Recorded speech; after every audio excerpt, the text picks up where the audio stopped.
Jackanoid Paralope is a mission-driven media company. Check out more of our podcasts at jackanoidparalope.com. Jackanoid Paralope!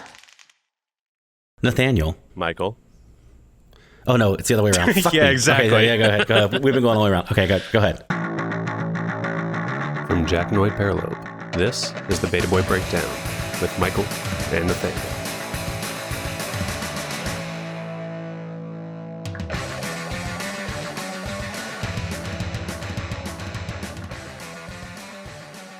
So, this idea of empathy, Michael, came up in one of the first conversations that we recorded, where you talked about empathizing with the experiences and concerns of those in the manosphere, what's behind a lot of the belief systems there.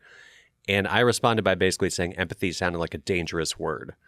And that kind of stuck with me.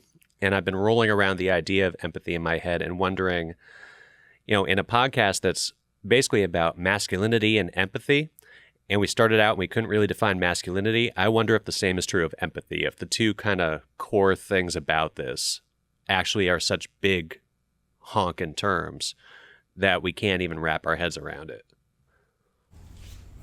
Yeah, I agree. I think that what we talked about in that conversation, if I'm remembering correctly, was more about how sometimes empathizing with someone can appear or feel like tacit agreement for who they are and what they believe and the things that they say, that they believe.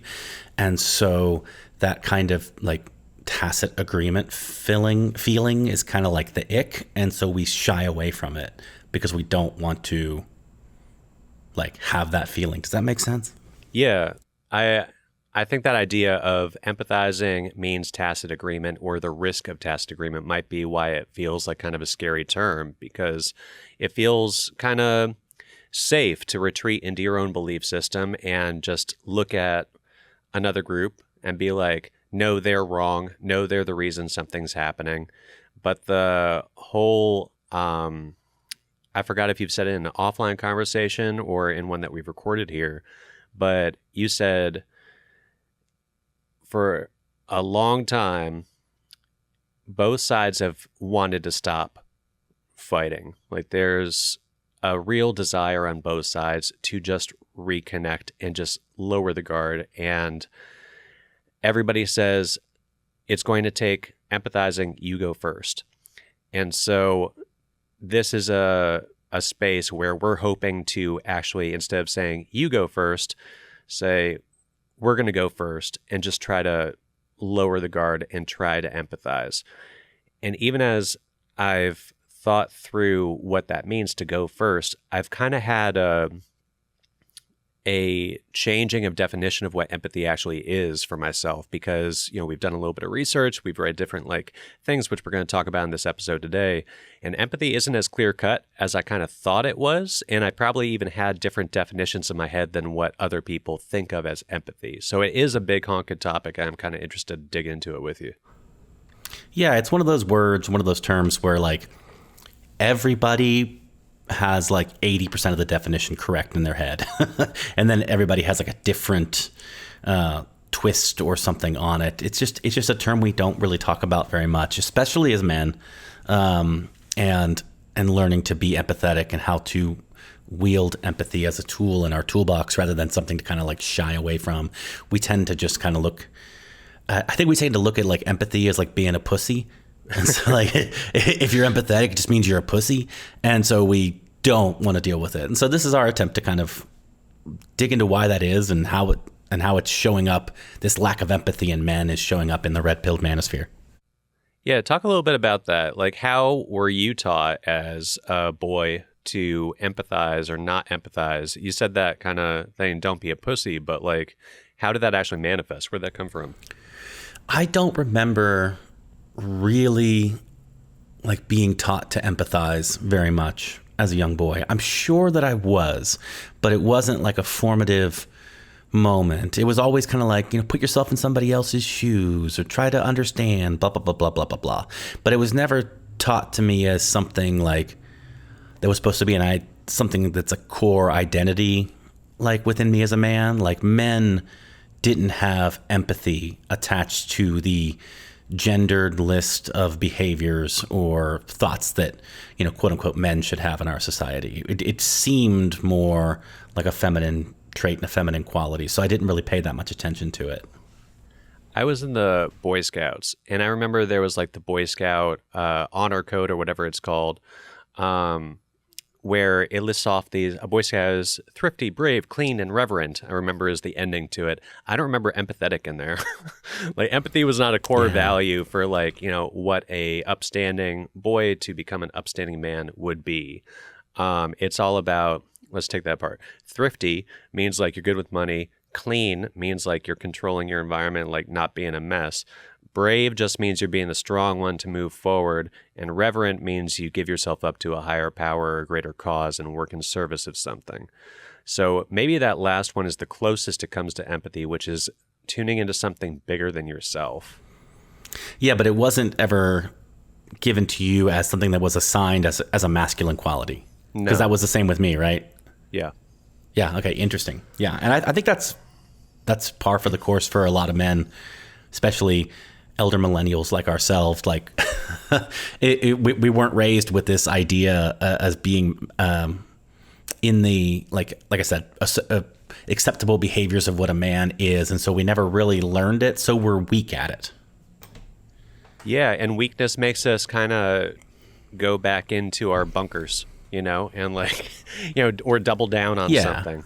We don't like feeling weak. We definitely don't like feeling weak. Mm-hmm.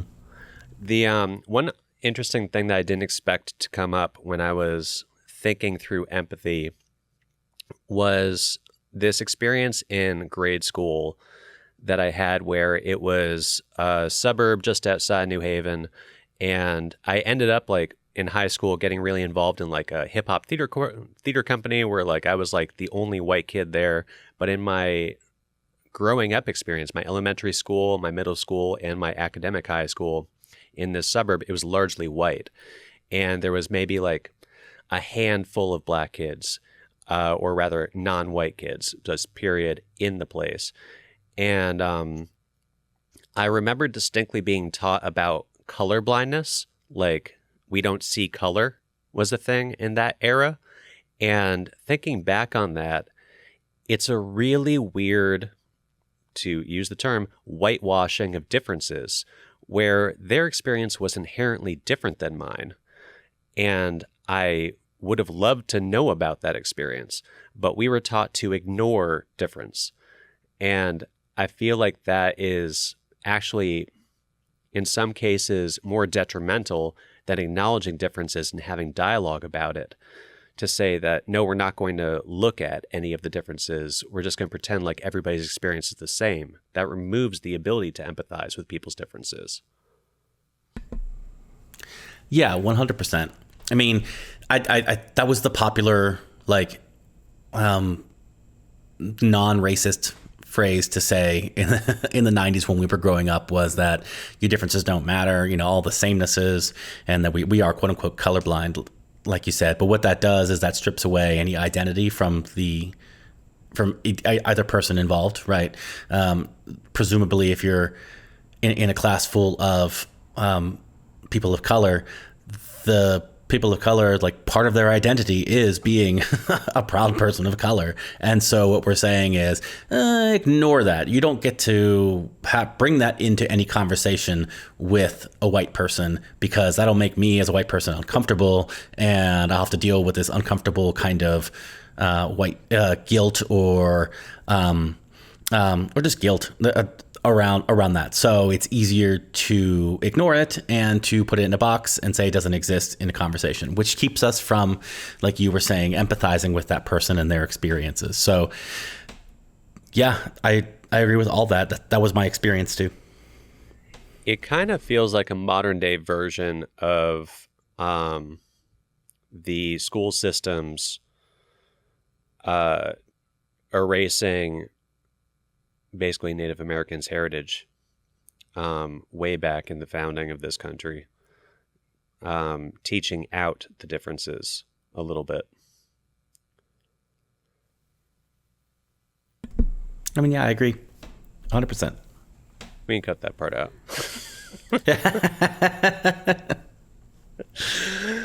Yeah, it does. But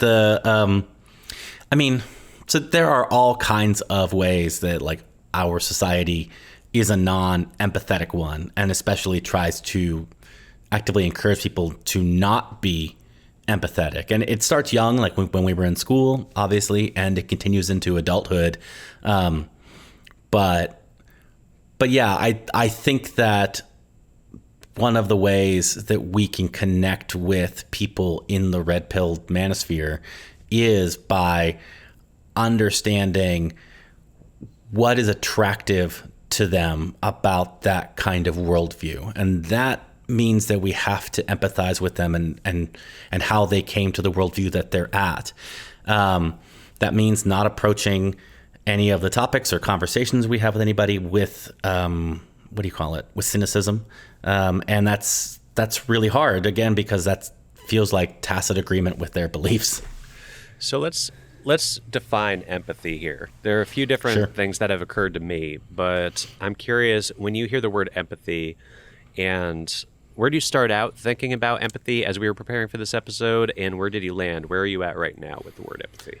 So you asked me to kind of look in a little bit and figure out this kind of definition, and I always go to Brené Brown. Some listeners might be familiar with her. She is a great thinker and talker on leadership and emotional leadership and emotional intelligence. And she defines empathy. She said the first step to empathy is that you have to believe the other person's experience. So you have to believe what the other person is telling you is true about them. You can't think that they're approaching something from cynical perspective, or you can't just like literally not believe what they're telling you. And so that's a vulnerability right there. Empathy is vulnerability.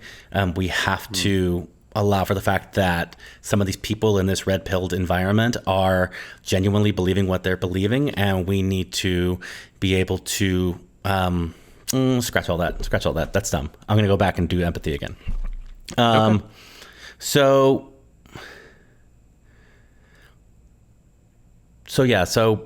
when I think of empathy, for the record, I think that you were right on point. Like, I didn't think it was. I think I was on point too. I just think I have a better way to say it.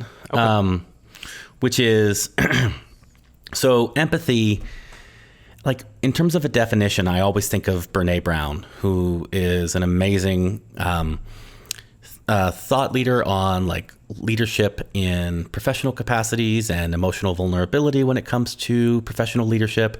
And she talks about empathy being, number one, the first step is you have to believe what the other person is telling you is their experience. Because if somebody is telling you a horrible thing that happened to them and you just don't believe them, well, then there's no way that empathy can go from there. So you're battling cynicism to start with empathy. You can't be cynical and be empathetic.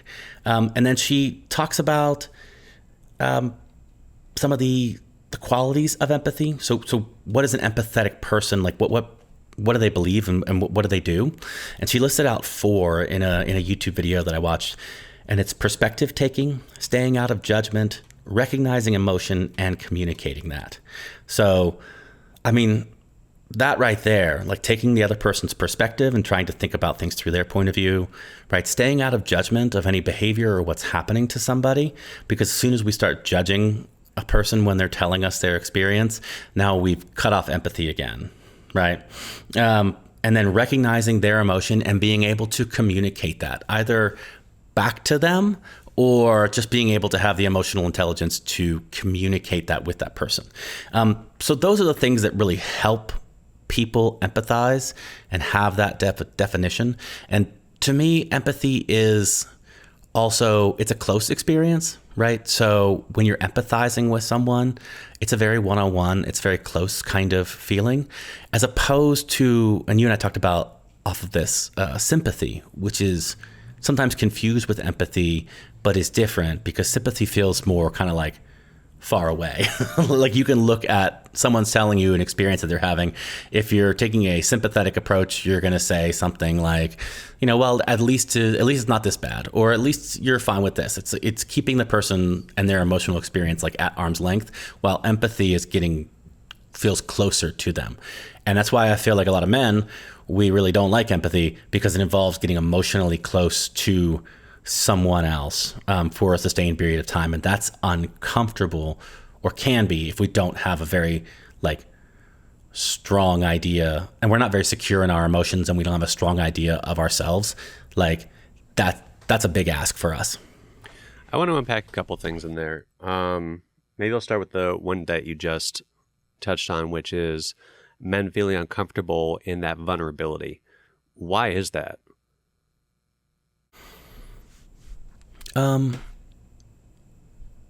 I think, again, I just think that's pussy shit, you know, in our minds. That's not what I believe, but that's what I think we're thinking. A lot of the time is like, oh man, to sit there and unpack my feelings and emotions and understand somebody else's feelings and emotions, that's for pussies.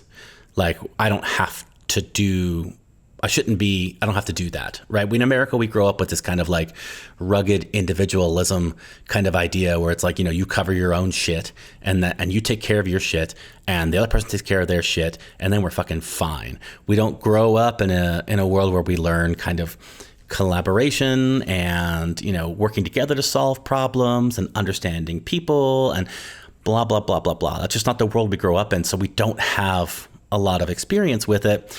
And men do this thing where they always have to, you know, something is good and something is bad. So if I want to be an individual rugged cowboy and I'll label that as good, well, then everything that seems antithetical to that, like getting in and talking about your emotions, that's bad or pussy shit or whatever.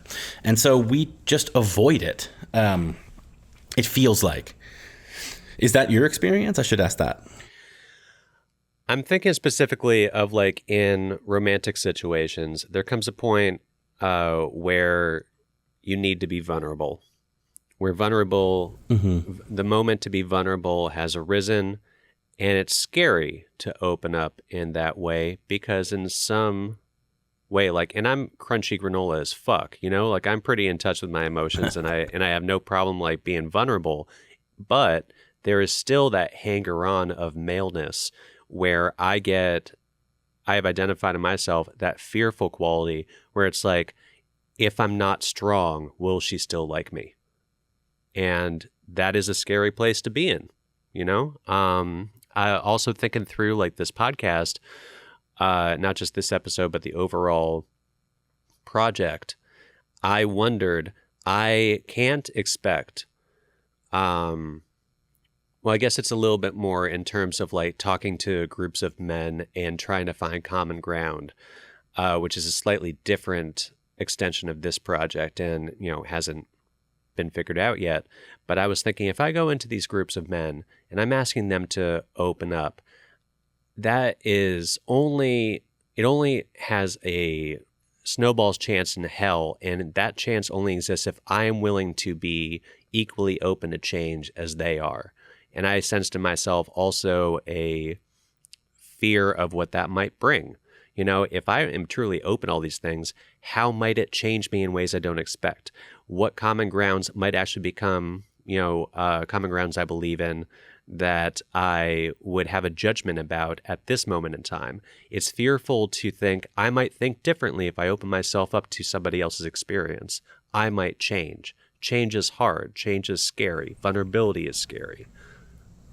Well, that's definitely in there. Yeah. Especially when you talk about, when you give it the romantic relationship framing to it, you know, with like our partners, a lot of times I think as men, like if we're called on to be vulnerable or we're called on to, you know, show emotion in a certain moment with our partner, you know, there's a fear, at least there is in my perspective, like a deep down fear that like, if I'm vulnerable, it means that I'm going to lose in this relationship. Like I myself am going to be changed in whatever we're talking about. It could be big or small. And I'm going to cede my point of view when I am the man and I'm the one that's supposed to be leading. And that, I don't think ever goes away. I think that's programming, we all grew up in America. Every man that's listening to this, hopefully, or grew up in America.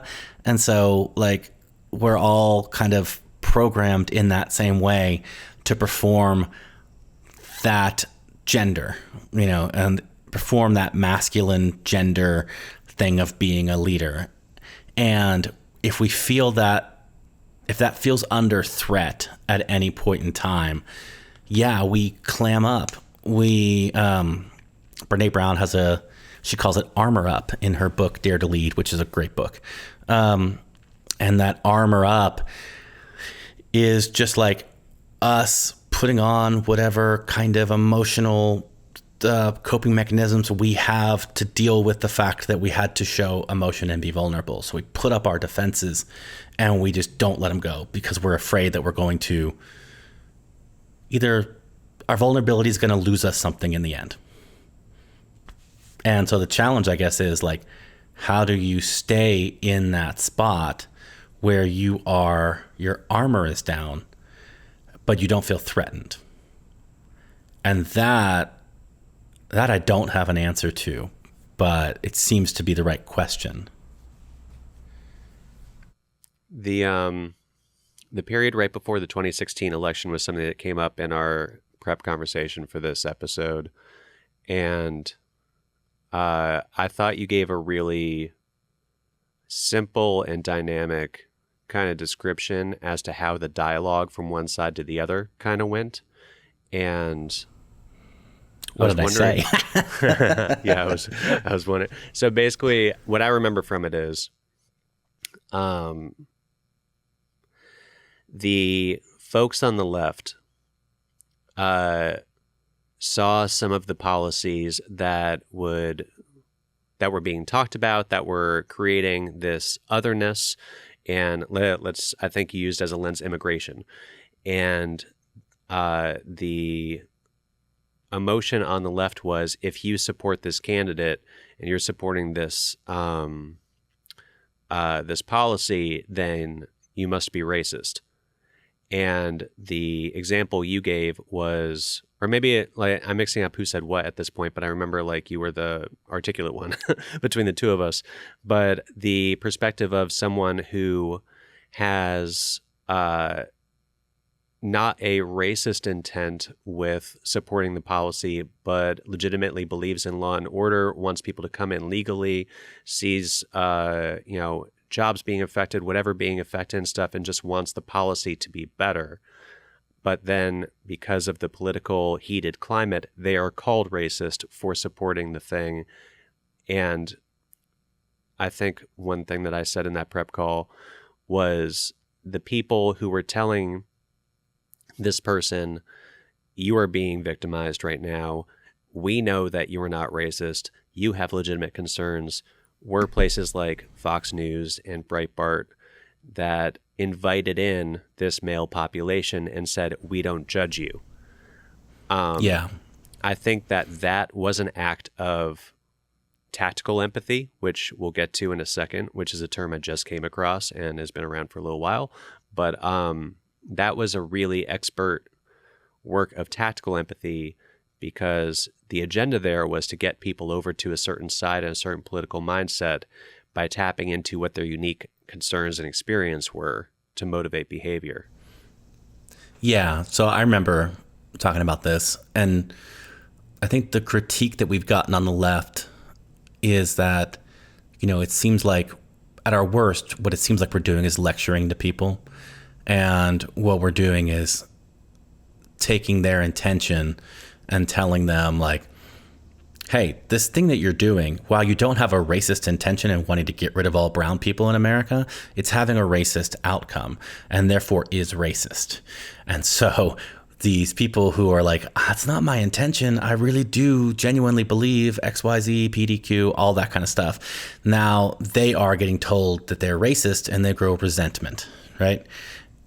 And conservative media fills that void and tells them, no, hold on one second.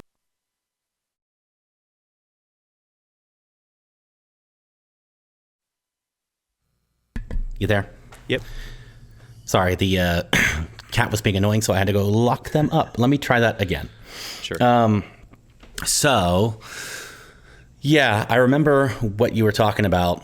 And it was, the critique we get on the left is that sometimes we're lecturing to the other side. And so when the other side feels lectured at, it puts them in like a dominant and submissive power structure where like we're the scoldy teacher and they're the little student, right? And it completely changes.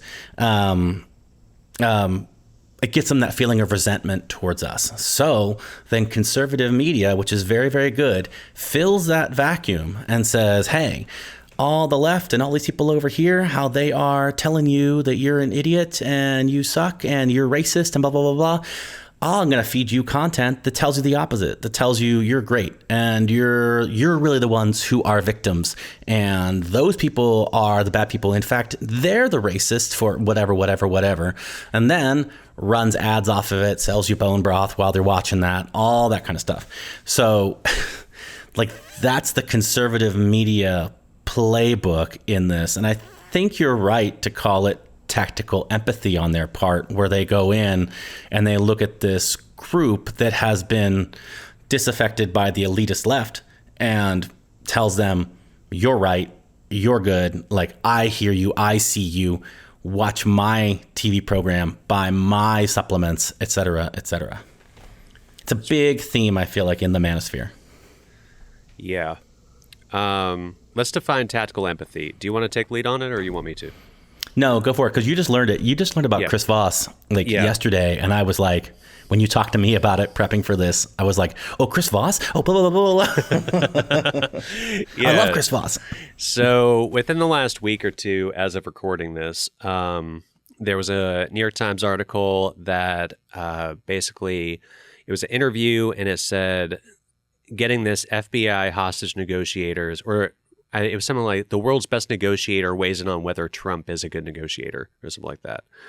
And while I wasn't the biggest fan of the interviewer in this and the way he kind of guided the conversation, what really struck me was the perspective and the insights of the person being interviewed. So Chris Voss is a former FBI hostage negotiator. Seems like lots of high-profile cases, and he wrote a book called Never Split the Difference, which looks to have been a bestseller. I'm unsure what year it was released. Do you happen to know offhand? 2017, I think. 2017. So it's been around for a little while. It's made the world over.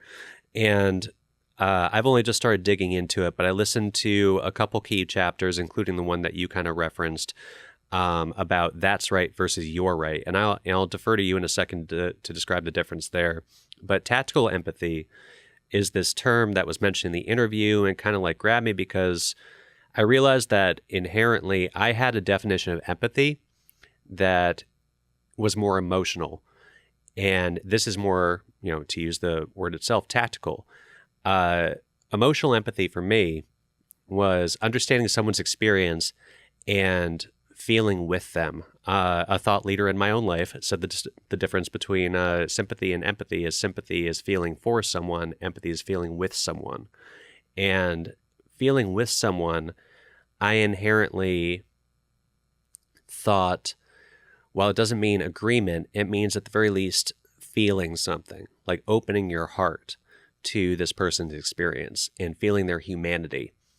And tactical empathy is actually much more of a skill that doesn't get emotion involved, but rather seeks to understand the position of somebody, in this case, in a negotiation, whether they have hostages, whether they're, making demands, understanding what's at the root of their behavior, not just the behavior on the surface, but what's driving that behavior, and basically using it to your advantage. And there's that idea of winning the negotiation, never splitting the difference, never compromising, basically using empathy as a tool to get to the outcome that you yourself want, making the other side believe it's the outcome that they themselves want, while it's like you driving it all along. Is that a fair assessment, would you say?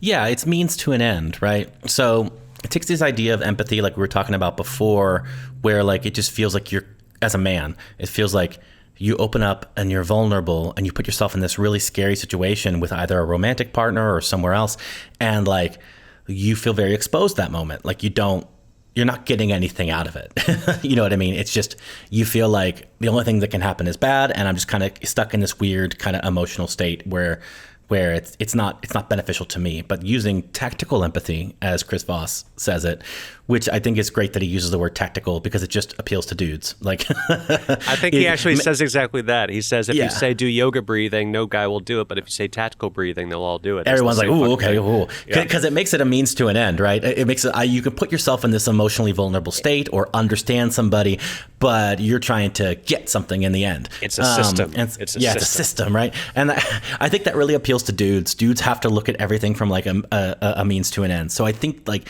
taking that idea and tactical empathy through a guy who was an FBI hostage negotiator automatically puts like a masculine seal of approval on this technique. And so guys are like more like it. Now you said winning the negotiation earlier, and that's the only thing I disagree with in what you were saying, where it's like, and I'm trying to think through Chris Voss here too, and I'm thinking back years from reading Never Split the Difference. But to me, the takeaway I had from that book was like, it's less about winning and losing and more about collaborating, right? So a negotiation, when we think about it in a power structure and it becomes a dominant and submissive thing, it becomes about who gets the authority over the other person in the end, right? And you get the idea that two people are kind of grappling for authority and one wins and the other doesn't. But that's not how it is. In fact, that's a bad negotiation. If you're in a negotiation for anything and the other person makes you feel bad and just steamrolls you, well, then, okay, maybe they win that negotiation, but you're never dealing with that person again, right? So thinking negotiation more like a collaboration where we're trying, each of us has objectives. Someone's going to give up something. Someone's going to, we're going to give up different things in order to achieve an objective, but we're here to work together to do this. And we both want to get out of whatever situation we are, both feeling like we've been heard and both feeling like we have gotten something. And so Chris Voss's book is about how to use emotion and how to use empathy in order to make the other person, make the other side of the negotiation feel heard and feel seen, so that they're more likely to give you what you want, right? So the only thing in there that I would push back on is the idea of giving, each side gives up something, because having just started down the Chris Voss train, there's an analogy he uses where if a man is putting on dress shoes for an event and the wife wants him to change to black shoes, but he wants brown shoes, the compromise would be one brown shoe, one black shoe, but that doesn't serve anybody. You know, it's like no deal is better than a bad deal. Yes. I agree with that. The only thing I would say is when I mean give up something, I don't mean in terms of winning and losing like a power structure. I mean like in the example that you were saying with the brown shoe and the black shoe, right? We can make up something where it's like the two of them talk together and understand why the wife wants brown shoes and the husband wants black shoes or whatever it is. And once they feel understood, then it's really not like whoever quote unquote wins that negotiation, the other person feels heard and understood and willingly decided to let the other person have whatever that was in that moment. And so both sides walk away from that negotiation feeling like autonomous whole people rather than one being dominated over the other. So that's kind of more what I was meaning. I know that the language I used was kind of weird. No, I got you. So it's less about the outcome, actually, even though as dudes, we love outcomes, we love systems, we love, putting a value to why are we making this effort? What's the return on that effort? What's the return on the investment? It's less about the outcome, actually. It's more about grounding into the process of empathy as a means to understand where somebody else is coming from. This is what I'm hearing from you. Understanding where somebody is coming from, understanding where they are, because if you come to it with that collaborative lens, to use the other word that you said, collaborate. Well, because collaboration puts it on a power neutral plane, right? This is not dominant and submissive anymore. We're now power neutral when we're collaborating with each other. Yeah. We are power neutral when we collaborate with each other, right? Yeah. So I mean, that's all I had to say. Sorry, I think I cut you off there. What were you going to say? No, I was thinking that there's perspective and there's priority on both sides. But there actually is, at all times, an outcome that would satisfy both. And the act of empathizing in this context, and maybe all contexts, is discovering where that outcome is. What is that outcome? Taking away the presumptions and the assumptions and actually boiling everything down to core essential needs, which are to recognize each other's humanity and maintain the values and things that are important on both sides, and finding where the overlap is. It's an act of discovery. It's a hunt. And I think like there, maybe one of the earlier episodes, I use the phrase empathy detectives. I think that is kind of what we're doing in this podcast. We have the goal in our mind to try to quote unquote fix society, help people talk to each other, like help uncover moments of shared humanity so that we can stop being so divided. That is our agenda. That is our mission here. And it's also the agenda and mission of the other side too. It's just that we have a lot of assumptions, presumptions as to how to get there and what needs to be maintained in order to feel safe and feel heard and feel like winners. But dropping a lot of that away and just focusing on what's shared and trying to understand actually serves everybody. So the collaboration makes everybody a winner. Yeah. Yeah. I mean, I think Chris Voss would also add into there that like, going in and empathizing with another person and understanding their point of view, there might not be a window for collaboration with everybody, but if you go in and you find out that there isn't one through empathy, then both of you guys can walk away from a negotiation and be fine. Because you both understand that there's nothing that can happen. If I walk into a car dealership and I have a brand new F-150 and I say I want to buy it for $10, like there's no way, there's no overlap between me and the car dealership in that. But that's also okay. And so that's fine as well.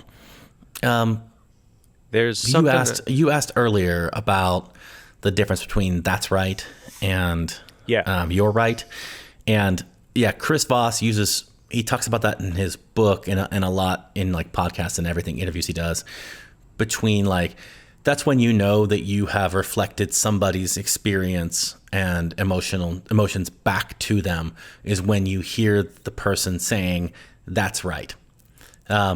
Because if I explain to you, if we're talking, Nathaniel, and I say, hey, if we have a disagreement and I say, hey, it seems like you feel this way about this and this and this, and this is causing this, and me doing X, Y, Z is making you feel this way, and blah, blah, blah, blah, blah, blah, blah. If I do that and you go, that's right, then that means I have been able to articulate back to you, and you know that I know what you're feeling and that I'm take care of that, and vice versa. And so once you get to that level with a person, now they're opened up, they're in a vulnerable state, like we talked about with Brené Brown, like their armor is down at that point, and you can actually start to work with the person. So it's kind of, in a way, for me, it's like, now their armor's down when you hear them say that's right, because they have heard you, like I said, reflect to them what they're feeling. And so the first part of a negotiation is trying to get that armor down. If you hear a person say, you're right, that the subtext of you're right to me is always shut up. Like if my dad, a teenager, is telling me to clean my room because blah, blah, blah, blah, blah, I'm going to look at him and go, you're right, you're right, you're right, you're right. Right. Which just means shut up, dad, shut up, dad, shut up, dad. And so you need to keep digging. You need to keep going. You need to keep, because you're not getting something quite accurate for what that other person is thinking or feeling. He also uses several great tactics on how to like keep getting that information, which is really, really cool. You have to, this is not a plug for Chris Voss, but sure, go by, Never Split the Difference. It's really cool. But as it relates to like red pill and red pill manosphere, like in a lot of ways, what we're trying to do is figure out what they think and what they feel so that we can, like when we have conversations with people who are red pilled, or when we listen to content that is red pilled, we can understand where it's coming from. And I've said before on here, I'm a red state Democrat. I'm in East Tennessee. So being able to communicate with these people. And ultimately, I mean, and my wet dream is to like influence them all to stop voting for Donald Trump. But the first step to that is understanding them, because I can't, if they don't see themselves, if they don't think that I understand what they're going through, then they are not going to ever listen to any, you know, idea that maybe voting for Kamala Harris wasn't the worst thing in the world. Yeah. They're never going to be open to that idea if they don't think that I know and understand them. Yeah. It's really all about just reflecting back. Yeah, 100%. There's that idea of outward empathy where the empathizer is seeking to understand the experience of somebody else. And then there's also, I think, inward empathy where you understand their experience and allow it to affect you. And that maybe goes back to a little bit more of the emotional empathy side that I was talking about earlier, where understanding someone's experience does allow you to shift in perspective. And while that might be scary, it is ultimately growth. I wanted to work in something here to the episode. When I was thinking about empathy, for some reason, Philip Seymour Hoffman came to mind. And this will go back directly to our NYU theater roots. But when we were at NYU, Philip Seymour Hoffman was, I'd say, low-key hero for many of us. He was doing a lot of downtown theater. He had a theater company called Labyrinth Theater Company. I saw a bunch of things that he directed and starred in, a lot of reading series where he was in the audience with, you know, like the author and playwright Stephen Adley Gurgis.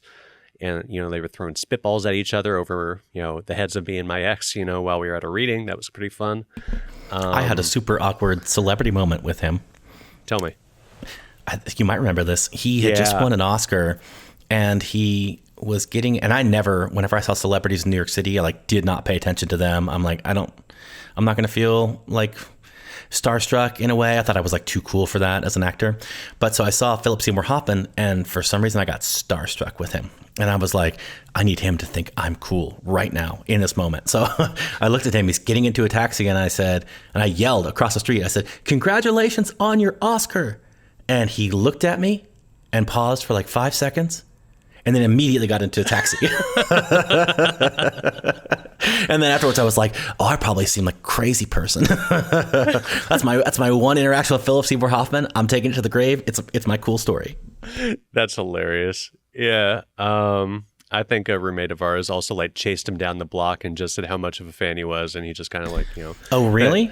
Yeah. Okay, mine's way better than that person. Yeah, that person's a psycho. Yeah. Well, yeah, we both know that person is a psycho. Anyways, so he came to mind for me, and when I look back at, I think he passed in 2014. A lot about what we've been doing is 2014. It seems like a pretty formative year all around. And I remember distinctly, I had a couple losses in personal life, and then he was number 3. It felt like that close. The grief was that palpable when he kind of passed. And I looked up Philip Seymour Hoffman and empathy, not knowing why I was looking at it, but like typing it in. And actually there's a lot of people who have kind of written about Philip Seymour Hoffman empathy, especially right in the wake of his death. I'm going to read something out from someone's just consulting business. Like, I don't know if she's a psychologist or whatever, but it's Leeson Consulting.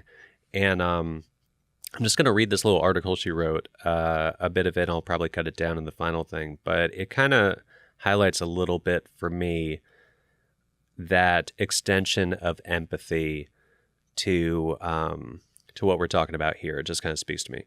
So, like so many others, I was deeply saddened by the death of Philip Seymour Hoffman. I've been an admirer for much of my adult life, watching in amazement as he disappeared into each role, completely embodying his characters and making it look effortless, which it surely was not. His death was a tragedy in both the suffering sense and the theatrical one, where the main character's downfall leads to a very unhappy ending. As I absorbed the news, my disbelief quickly morphed into a mix of sadness, anger, and judgment. How could someone so talented waste his life? How could he do that to his loved ones? How could he not get help, especially with the support and access? How could he? Variations of these unanswerable questions echoed across the Twitter sphere. As I drove home, I reflected on the larger lesson, the bigger truth. I am just like Philip Seymour Hoffman. I've done, eaten, and drank lots of things I knew weren't good for me. I've found countless ways to escape, numb, and distract from the painful and uncomfortable feelings. I've struggled feeling so alone, yet not reaching out and getting help, even when I knew help was not only available but right in front of me, begging. I've discounted or ignored the impact I had on those who cared about me. I've been awful to myself, harsh, critical, condemning, often when I was already down. I've wasted countless moments of my life and many opportunities, some of which I couldn't even see because I had my head too far up my own ass. Just because I didn't shoot heroin into my arm doesn't make me any different. That's just a method's difference. I am like Philip Seymour Hoffman. We all are. Then I'm going to scroll down, and it gets to an idea called just like me. Buddha taught that the illusion of separation gives us a false sense of safety, so we don't have to open our hearts and identify with another's suffering. The truth, we all experience pain and suffering, all of us, whether we want to or not. That's reality. We can separate ourselves from someone like Hoffman using all sorts of arbitrary distinctions, or we can do the opposite. We can move toward him and his suffering with compassion and empathy using the Buddhist practice of just like me. It's simple.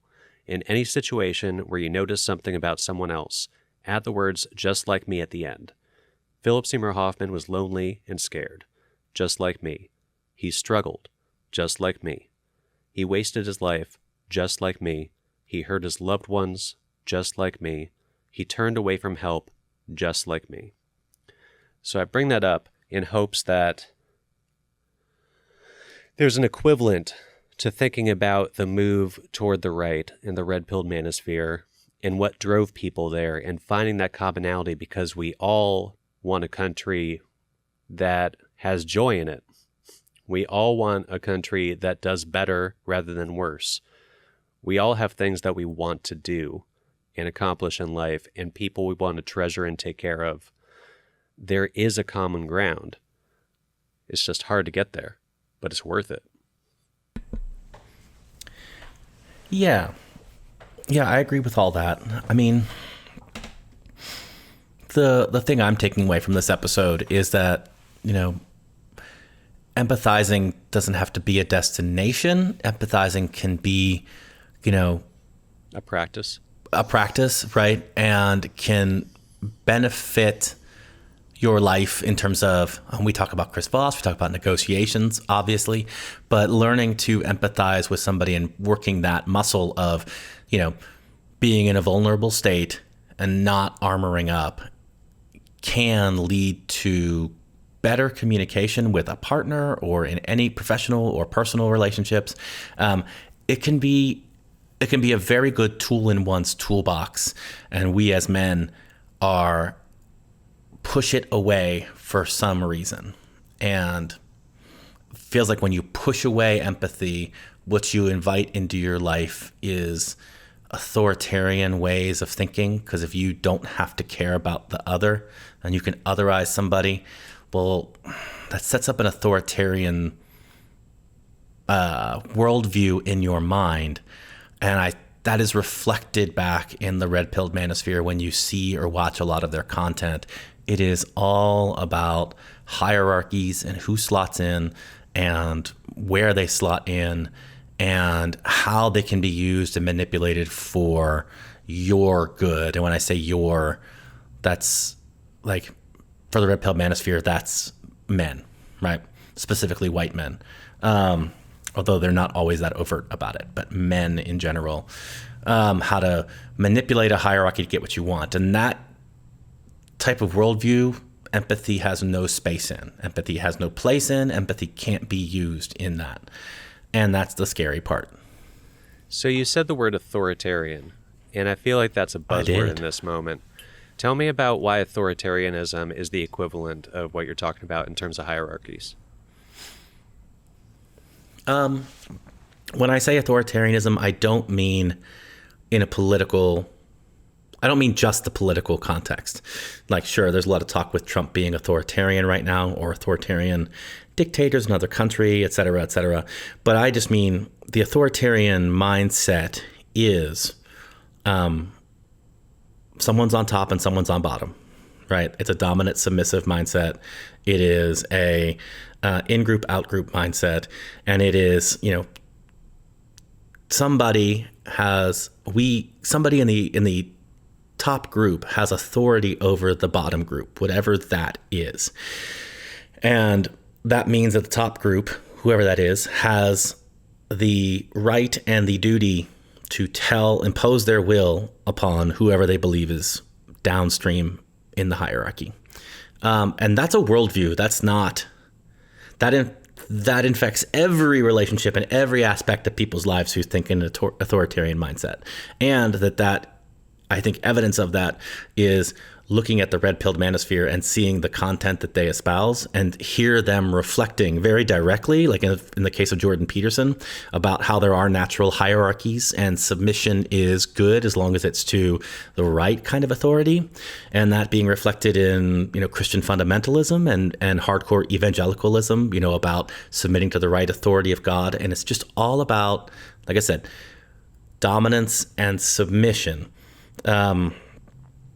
Rather than what we were talking about with empathy and collaboration. And I don't know necessarily what that means. I don't even know if it's our job in this podcast to define what that means. It's just, I think, something to call out and to go, okay, well, if they think in a hierarchical structure this way, it means they're probably going to govern in a hierarchical structure when they get into power, and they're all in power right now. Yeah, I understand that.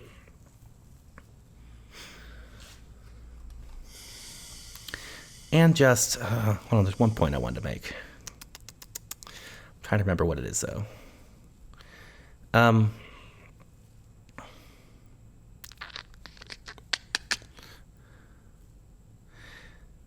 forget.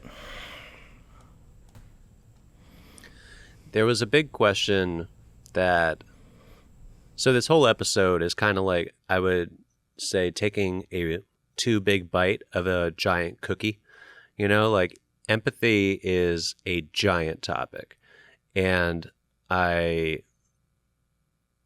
started trying to do an outline to accurately reflect, what spiritual teachings have been on the subject, how it's reflected in society, how did we get here as a country where empathy is lacking. And it really is just such a giant topic that there's no way to do it justice in a single podcast episode. But out of those big questions, the big one for me is, how did we get to the current state of deficit of empathy in this country? And I'm going to share one kind of like micro experience that kind of speaks something to that question for me. As mentioned, crunchy granola as fuck over here in Brooklyn, so I really only go to like hipster movie theaters. However, to see A Complete Unknown, I went to a Regal Cinema, and the previews in a Regal Cinema were profoundly different than the hipster as fuck cinema, to the point where I literally had to just close my eyes and basically plug my ears, because it was really... it was like being thrown into really gory, nasty horror movies from the word go, and every preview was like that for A Complete Unknown, the Bob Dylan movie. And the volume was assaulting, the lights were assaulting, and I realized that this is the experience of most people who go to the movies. These are the previews that are being shown. I've been completely in the minority or outside the norm of like what most movies do these days in terms of sensibility for the audience. And when I was over abroad doing the artist residency, I fell into conversation with a Serbian woman named Maya about, I forget if it was directly about empathy, but it was about the art that different cultures put forward. and we kind of we glossed over like Marvel movies and all that, and she touched on that with European cinema, for the most part, they will make a story about a person, like a young kid killing a grandmother, and the entire movie will be about that, the psychology of how could that one death happen. And in America, we have a Marvel movie and hundreds, if not thousands, of people die in the first 5 minutes, and it means nothing. We move on. And that focus on the sensitivity and awareness and empathization of what a life means versus a large scale just quashing down with like bright colors and humor and lots of lights and lots of effects, glossing over the fact that life has just been lost, not only by one person, but several. It's a weird sensibility that I think speaks to a little bit of the desensitized nature of the art that we consume in this country.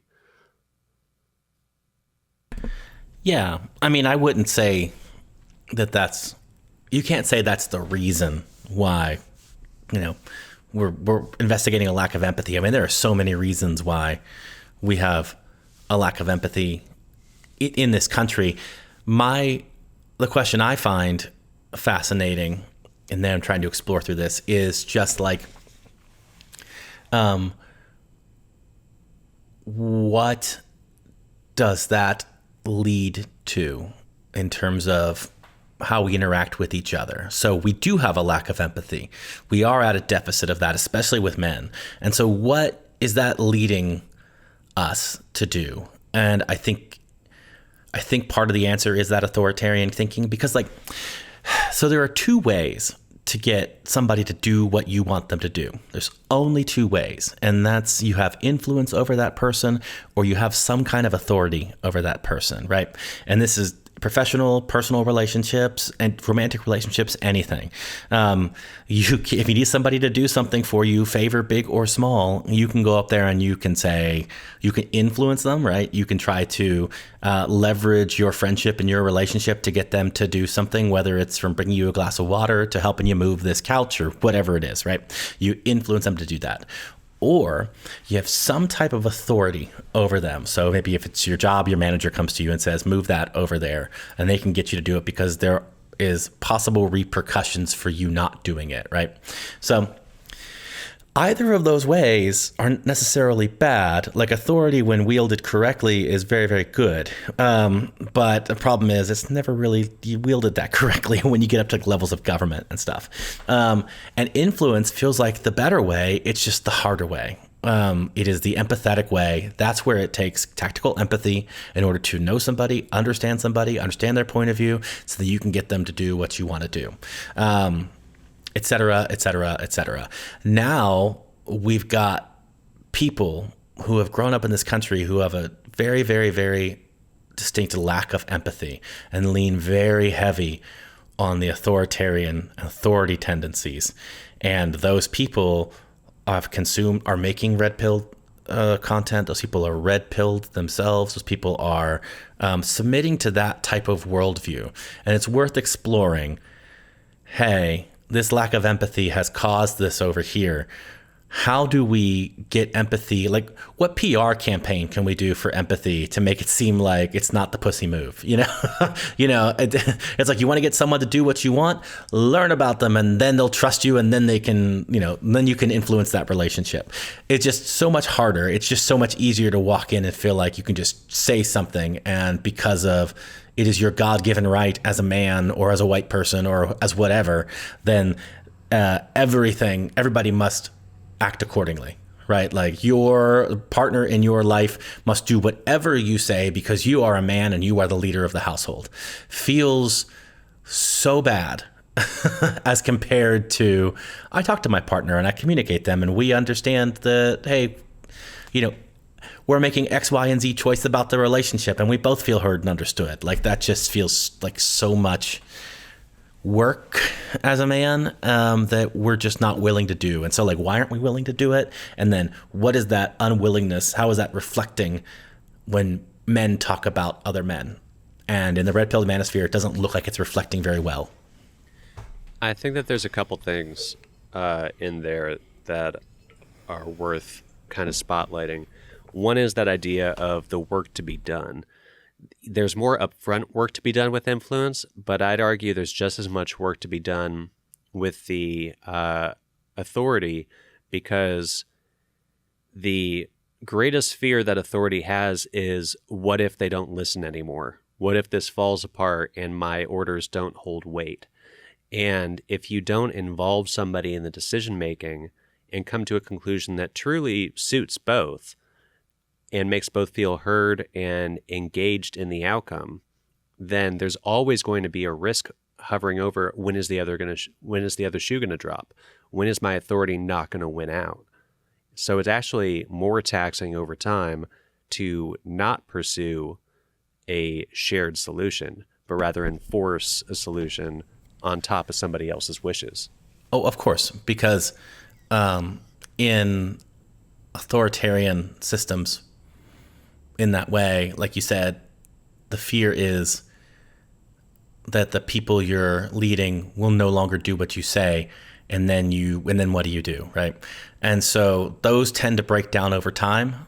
They always tend to, because people can't put up with them very long. But what harm is done to people in the interim between like when it starts and when it's finally thrown off? Like, what is the real world harm that will happen to people? And I mean, in America today, you've got masked thugs kidnapping people off the streets, right? I'm not even going to say law enforcement professionals, because law enforcement professionals are totally different than what those thugs are doing. And so they're ruining people's lives because the people in power feel that they have the authority and the right and the duty to,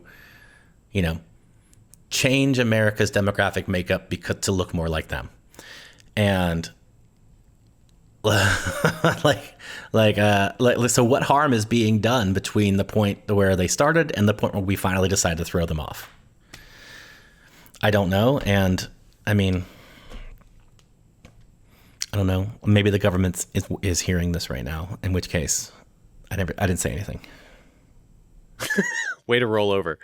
Reminds me of that SNL episode right after the second Trump election. Second time he was elected in, where they're like, "Hey, we were just kidding. Hi, how you doing?" Yeah. It's like, this isn't funny. This is kowtowing. Like it. Yep. The joke is not good enough to, Anyway. No. Yes. Yeah. The thing you just touched on, I was trying to empathize with the force of will. Like, when is there basically an argument against empathy? And what I came to was when it's in your self-interest, when you feel justified in enforcing your interests over somebody else because you fear the outcome otherwise. Like, there becomes a righteous self-preservation bent to not empathizing. If you truly believe your way of life is under attack, then that makes you the virtuous hero, and there is an inevitability to there being a winner and a loser, and gosh darn it, I'm not going to be the loser, so let me take action to preserve the way of life I believe in. I don't need to empathize. I don't need to see this as a human on the other side of the table. They are an opposing party that wants to take away things that I care about. Well, yeah, emotionally, but also, just we're talking specifically about like national politics, I feel like right now. I mean, there's so much more at play than just the emotional concept of empathy as well, because I mean, the thing about authority is that it's a lot faster. So change can happen in an authoritarian structure way faster than it can in something like an empathetic structure, like we're talking about, right? Like if I'm trying to influence people to do what I want now, I'm just talking right now as like a manager of people for the last 15 years, like in operations management. Like in order to get my staff to do what I want, I can put up a note and make them sign it and say, you're going to get written up if you don't do XYZ behavior, and have everybody sign on it and go that way. That gets changed real fast. Right? Or I can go to every single person and I can talk with them and I can connect with them about a certain change we're making in the operations and how do they feel and what do they think is going to be, the differences and blah, blah, blah, blah, blah, and have that conversation with them, where I'm not really, as a manager, looking to quote unquote, like, hear them to get suggestions, but I'm hearing them so that they feel heard. And then we can work as a team to try to solve whatever problems happen when implementing new operationally. That's so much fucking slower. Like change happens so slow in an empathetic leadership system that sometimes it can be really annoying, especially if you are the leaders of that system. So point being, there's also a practical reason why they're choosing authoritarian structures. It's because change can happen tomorrow. It's top down, right? So, and there's something that I think has always been good about America is that change comes bottom up. And change bottom up is an empathetic, right, leadership structure. It's slow. It takes time. It takes like collaboration amongst big groups of people. And so therefore is seen as weak, because it takes so slow, and it's just so much harder. It's so much more work. And practically what Donald Trump and MAGA are doing right now is like 2026 midterms are so close, man. They are so close that and if they lose these midterms by the numbers that so far it says they're going to lose, they cannot make any of these horrible changes that they're trying to make, because everything will be blocked by a Democratic House, or hopefully a Democratic House and Senate, right? So they've got to go really fast. So the authoritarian structure for them fits really well because they have such a narrow window in which to get people.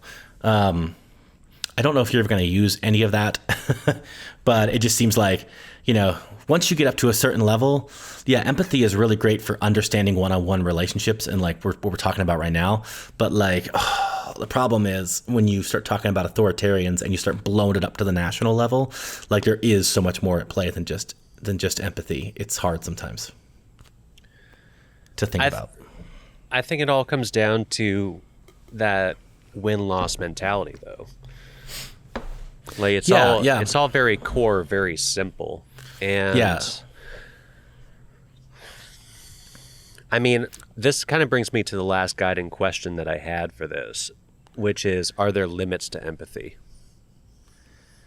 Yeah, what do you mean by that? I saw that and I was like, I need more.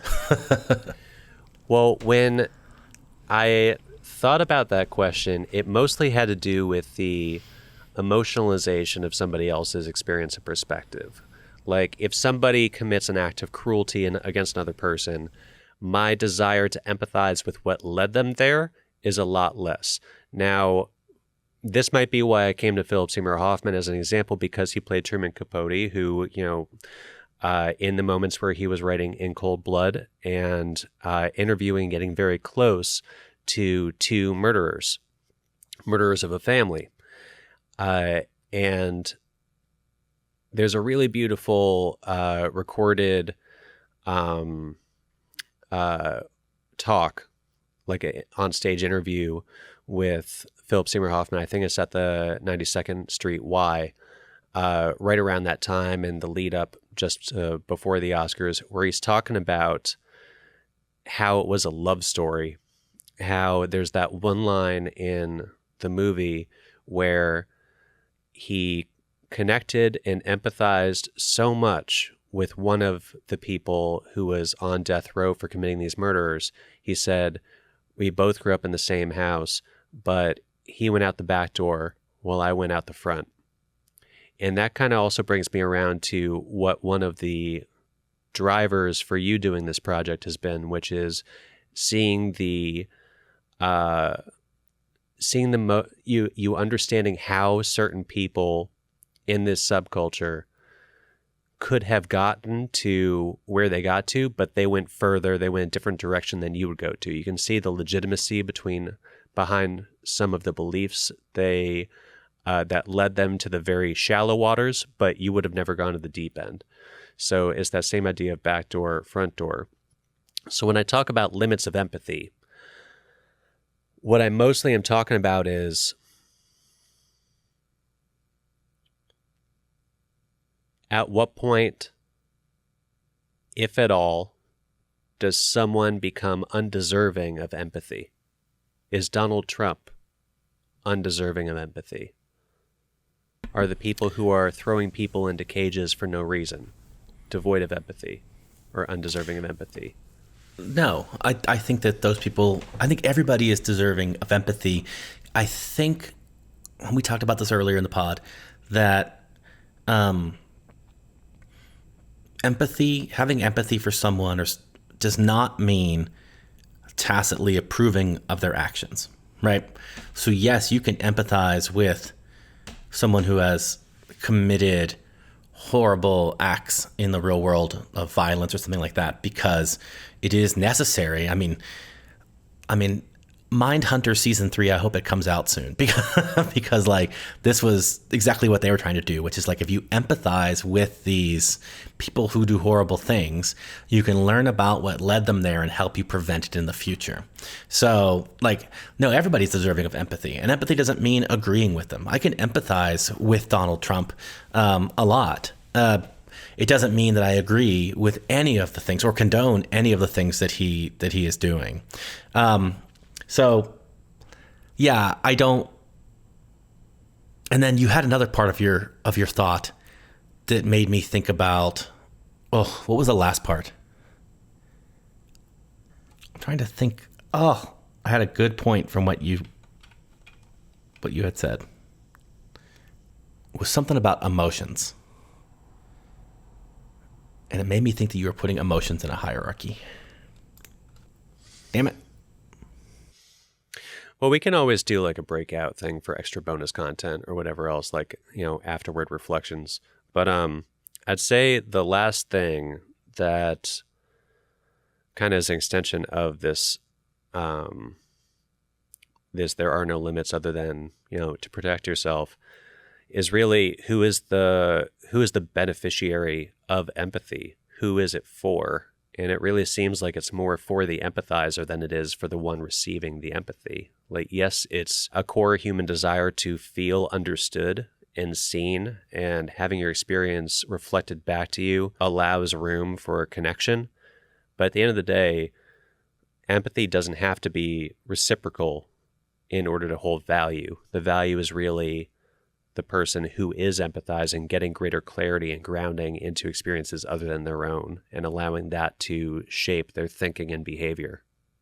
Well, we talked this entire time about putting yourself in the role of the empathizer, right? And what does that do?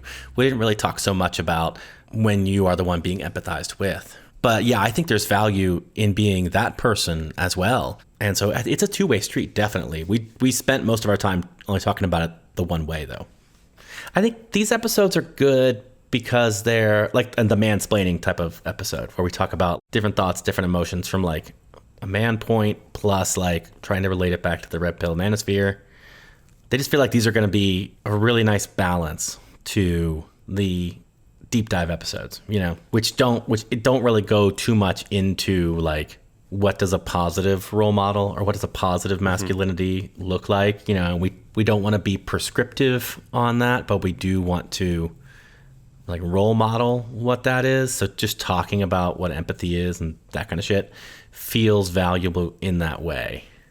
You mean like walking the walk a little bit and like showing the behavior or the conversational style that we hope to facilitate? That, but also like just talking about empathy. If I'm a listener and I'm listening to this, I'm going to be sitting there going, oh, what does empathy mean? Oh, what does that? What is this? What is that? And especially from like a non-clinical point of view, because there's a version of this episode where you can go through and you can get like quotes from different scholars, and it can end up a little bit more like a deep dive episode, right? Yeah. And then there's this version of it, which is like, let's just talk about from a dude's perspective, how this has shown up in our lives. What does it mean? What is it? What do we kind of think about it? What's a different way to think about it that's like also masculine? Because I think the idea of like tactical empathy is smart, because it's like, again, it makes empathy a means to an end. So it's like, you can use it. It feels more like a weapon that you're wielding, which feels more masculine, right? As opposed to something that's being done to you, or something that you have to do in order to make the wife happy, you know, or whatever that is. And then relating to that to just be like, look at these guys in this red pill. Like, a lot of this content is all about not being empathetic. Right, empathy exists nowhere in there. Everything is individualistic. You know, that's what I don't like about rugged individualism, is like it creates a worldview where like, if you don't have your shit covered, that's on you.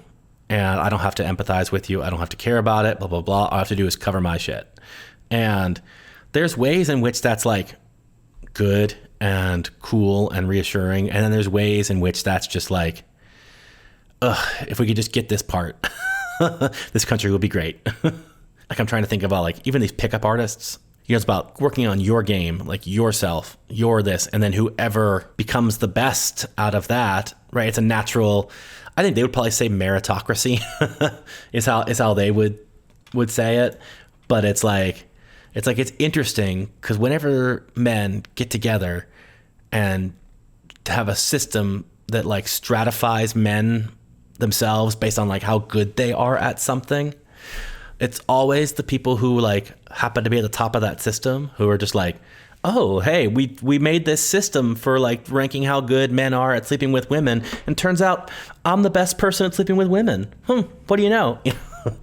It'd be like if I came to you and I was like, hey, Nathaniel, I just made this system up for ranking how good people are based off like their first names, and turns out that people named Michael are like the best person in the world. So, and I think we should be skeptical of people that do that. And these people do that. There was also something that you highlighted that I agreed with the other day, which was masculinity being defined by external things, externalities, like how many. I didn't say that. Yeah, that was the... that was in the podcast, the divorce podcast. Yeah, the divorce podcast. Yeah, that was really good. And that is true. That like masculinity is proved over and over and over again, right? It's not something that you ever achieve and you have. It's something that you need to keep reasserting over and over and over again. And there's two ways that it happens. One is by what do you say, public shows of violence. So either violence to somebody or violence on yourself. So like beating somebody up, like going to like, you know, MMA fighter or whatever proves that you're a man. But also like Johnny Knoxville in Jackass, who goes out there and like beats himself up. Also, you look at that guy and you're like, that guy's a man. Look, he just put his body on the line. Or even scaling a mountain, you know, like same thing, like putting his life on the line through a show of force. Of course, you know, like women do that too. Well, it's not specifically masculine in that way. Women can do it, but like a woman who goes and climbs Mount Everest and puts her body on the line, the women aren't looking at that person and going, now there's a real woman. You know, she was a real woman before she got up the mountain. She was a real woman when she was on top of the mountain. She was a real woman the entire time she came back down. But a man has to keep proving that he's a man. You need to keep proving you're a man to every fucking man you meet. And so you could do it through that way, or you can do it through sex with women was the other one. So if you have sex with women, you can prove that you're a man. Pickup artist, like continually saying, I slept with this woman, I slept with this woman, I slept with this woman. It was all, and Neil Strauss in the book even admits it, like that was all a way for me to get other men to like me. In this kind of like manosphere shit, everything is always a means to an end. Like the pickup artists, right? It was a means to get other men to call you the master pickup artist and lead them. Like even Gamergate. For Steve Bannon, right? It's bringing men into the Breitbart and into the alt-right ecosystem, raising the army that he talked about. With trad wives, like their content and like showing this lifestyle, it seems very much like a means to an end, which is to like recruit other people into fundamentalist Christianity, or to get these Christian views, quote unquote, back into the culture, and for them to, you know, be part of the government to institute that. So it's like this content all feels like means to ends rather than the end of itself.